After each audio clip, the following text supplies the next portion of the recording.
हम लोग आज एक बहुत ही इंटरेस्टिंग स्टोरी करने जा रहे हैं नॉट ट्रेंडिंग पे। It's a story of a 28-year-old boy called Mehtab. आप कब से आ रही है यहाँ पे क्लास में? 3 साल हो गए मुझे। 3 साल हो गए? इसी कोचिंग में। अरे वाह, क्या लगता है आपको यहाँ पे आके सर पढ़? बहुत अच्छा पढ़ाते हैं। जब भी मैं मतलब हमदर्द रहती हूँ वहाँ से मैं दूर से आती हूँ अच्छा। भैया के पास पढ़ने के लिए। सर की पॉलिटिकल बहुत अच्छी है ओके। और हिस्ट्री भी बहुत अच्छी पढ़ाते हैं। हम आज हैं मेहताब के साथ, अ बडिंग 28-year-old, और हम उनकी स्टोरी सुन रहे हैं नॉट ट्रेंडिंग पे। कैसे उनका अपना बचपन रहा और कैसे उनकी अपनी पढ़ाई रही, and how from being a school drop out himself how he has now started teaching children. मुझसे बड़ा फेलियर कोई नहीं हो। ऐसे क्यों कह रहे हो आप? सर कामयाबी आपको तभी मिलेगी जब आप ठोकर खाओगे। तो मैंने ठोकर बहुत ज्यादा खाई है 8th क्लास में। ओके। खुल के बोलता बिंदास। बिल्कुल सर। अपने बच्चों को भी बताता हूँ मैं, जिनको भी मैं पढ़ाता हूँ जी। जिनको भी मोटिवेट करना होता है तो सबसे बड़ा एग्जाम्पल मेरे लिए मैं ही हूँ। Absolutely. मुझसे बड़ा एग्जाम्पल कोई नहीं मिलेगा। राइट। काफी बार फेल हुआ, स्कूल छोड़ दिया, किसी काम में लग गया। कोई बोलता, घर वाले बोलते कि सिलाई का काम सीख ले, बिजली का काम सीख ले, ओके। हाथ की कढ़ाई का काम सीख ले, हमें पैसा चाहिए महीने का, तूने स्कूल छोड़ दिया, अब क्या करेगा? राइट। तो 2 साल तक मैंने अपनी लाइफ को झंड कर दिया। ओके, ये कौन सी कुछ भी नहीं किया कौन सी हमने। स्टैंडर्ड या किस उम्र की ये बात होगी? ये 15 या 16 एज की है। अच्छा अच्छा।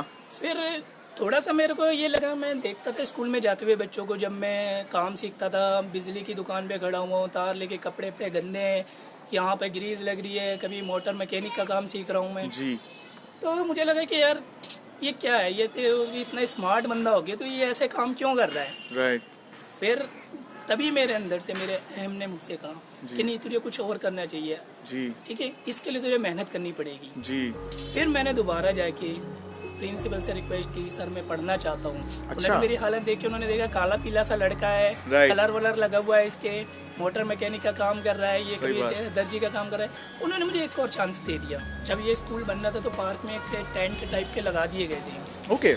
टेंट में उसमें कभी बारिश हो रही है तो पानी गिर रहा है, नीचे से भी पानी, ऊपर से भी पानी। राइट। टीचर बीच में बैठ के चाय पी रहे हैं, बोले जाओ घर जाओ, राइट। शाम को आ जाना 6 बजे तक, Right. क्योंकि प्रिंसिपल का राउंड लगेगा। राइट। ठीक है, हम 5 बजे भाग जाते थे। ओके। तो मेहताब, कॉलेज वगैरह आपका हो गया, आपने हाँ जी, बीए मैंने कर 3 लिया? साल कॉलेज में भी गया, 3 साल तक मैं कॉलेज में रहा, बीए जी। किया मैंने। जी।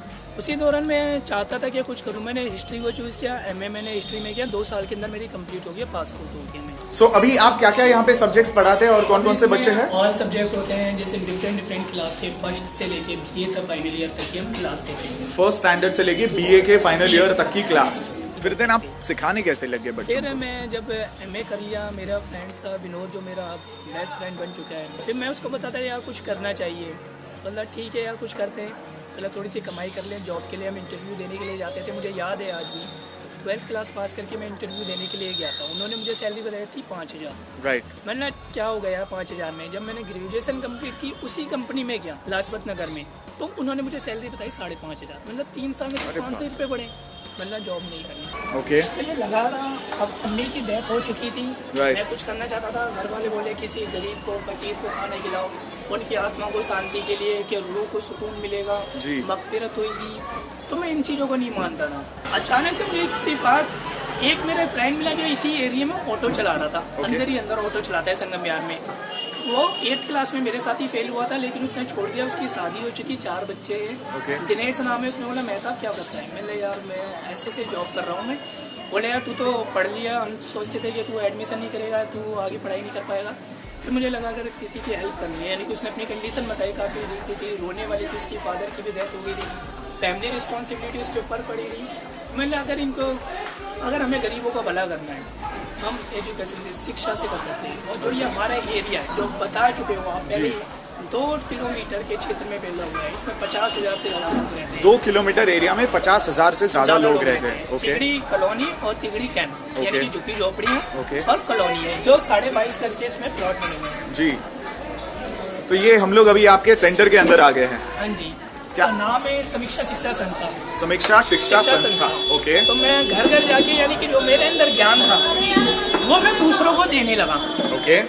कि एक पंक्ति मुझे याद है, ज्ञान बांटने से ही ज्ञान बढ़ता है। बिल्कुल बिल्कुल तो एब्सोल्युटली। इस तरीके से मैं गरीबों को उनके घर में जाके पढ़ाने लगा, Right. 1-1 घंटे का निकालने लगा। राइट।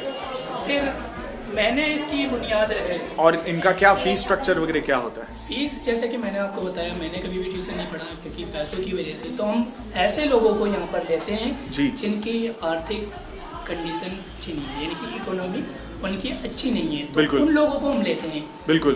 तो हमने 20 रुपये फीस रखी है छोटे बच्चों की। वाह।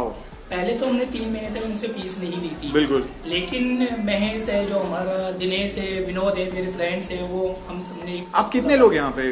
हम यहाँ पर 8 लोग हैं। 8 लोग हैं। और कितने बच्चों तक को पढ़ाते हो यहाँ पे? हमारे पास सारा रिकॉर्ड है। हमने इन 3 सालों में लगभग 300 से ज्यादा बच्चों को पढ़ाया। 3 साल में 300 से ज्यादा बच्चों को पढ़ाया है। सुपर। और अभी भी इस टाइम पे हमारे पास 130 बच्चे आई थिंक आते हैं। आप हमें बताएंगे ये कंप्यूटर्स यहाँ पे जो है, सो ये क्या कंप्यूटर लर्निंग सेंटर है आपके? ये कंप्यूटर भी है, इसमें ब्यूटिशियंस का भी कोर्स है गर्ल्स के लिए। ओनली गर्ल्स को हम ब्यूटिशियंस का भी कराते हैं। अच्छा। हमारी सबसे बड़ी अचीवमेंट तो ये है कि हमने लास्ट टाइम यहाँ पर 15 गर्ल्स का बैच बनाया था। ओके। जो इसी स्लम एरिया से बिलोंग करती हैं। अच्छा। उनको हमने पढ़ाया तो उसकी एक लड़की थी, वो बता रही थी मेरी फैमिली इनकम 5000 रुपये जी मंथली। जी। अब वो लड़की की जॉब लगी है जीके में, ग्रेटर कैलाश में, वो 8000 मंथली कमाती है। अरे वाह। सबसे बड़ी अचीवमेंट। क्या बात। आके मुझे थैंक यू बोल के ये बोली, भैया अगर आप सेंटर नहीं खोलते और मुझे ये 6 महीने का ब्यूटिशियंस का और ये सर्टिफिकेट नहीं देते जी, तो मेरी जॉब नहीं लग पाती। जी जी जी। सनिता हमारी दोस्त है, वो बोले ये बहुत इंस्पायरिंग है। अंकित है ऑनलाइन, और वो पूछ रहे कि अगर वो वॉलंटियर करना चाहते हैं तो किस तरीके से वो कर सकते हैं? How do they get in touch?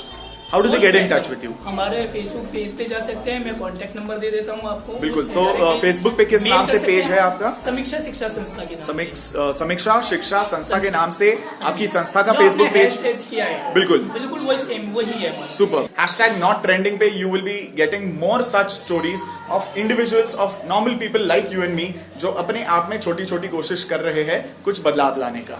Thank you so much. Thanks for coming in. If you have any queries, आप लोगों को कुछ अगर देखना है, कुछ आपको फीडबैक देना है, तो आप लोग nottrending@liveyourfame.com पे ईमेल कर सकते हो। आप ट्विटर पे फॉलो कर सकते हो लिव फेम को। एवी सुपरट्रैम्प मेरा नाम है, आप मुझे ट्विटर पे फॉलो कर सकते हो। समीक्षा शिक्षा संस्था इनका संस्था का नाम है। You can find it on Facebook. Mehtab भी फेसबुक पे है, आप वहां पे भी उन्हें लाइक और कमेंट कर सकते हो। Thank you so much. Signing off from not trending.